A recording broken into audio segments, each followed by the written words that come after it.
Nga 45-21, fjala sabaton do thotë dita e 7 e javës, festa e shenjtë, lavdiatit, po është festa e tij, është festa e parë. Është festa e parë e Levitiku 23. Institucioni sabatit, ligji për shenjtërimin e çdo të 7 ditët e javës, është ligj i përjetshëm. Një sabat i vetëm, ja ku ke këtu marrë nga Blue Letter Bible apo në çdo leksikon që ti mund të shikosh, fjala sabaton do thotë sabat.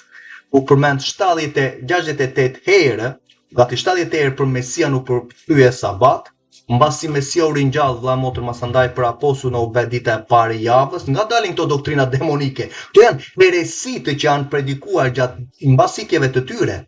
Kur apostulli Shaul thotë unë eci i bindur ndaj ligjit, po ta tregon. Anania në vepra 22 ishte njëri devotshëm sipas ligjit që kishte një dëshmi të mirë midis judenjve.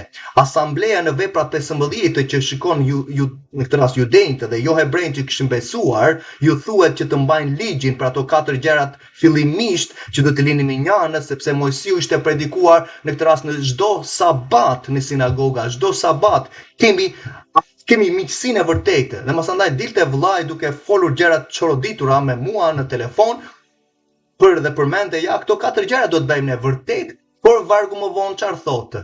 Sepse Mojsiu ka akoma njerëz që predikojnë atë çdo sabat në sinagogë, çdo sabat.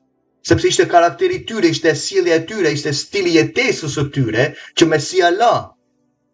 Për Mesia në këtë rast përkthehet sabat, fjala sabaton. Masandaj kur ai ringjallet i thotë tani unë eca në drejtsinë e atit, pa të meta, pa mëkat, kurse për ju tani apostujt, ju do të ecni pa ligjshmëri, thyeni sabatin tani hiqeni. Kur ati vendosi të përjetshëm vëlla motër, a kemi ndonjë pak logjikë, a kemi çik ndërgjegje të mirë në këto orë të fundit?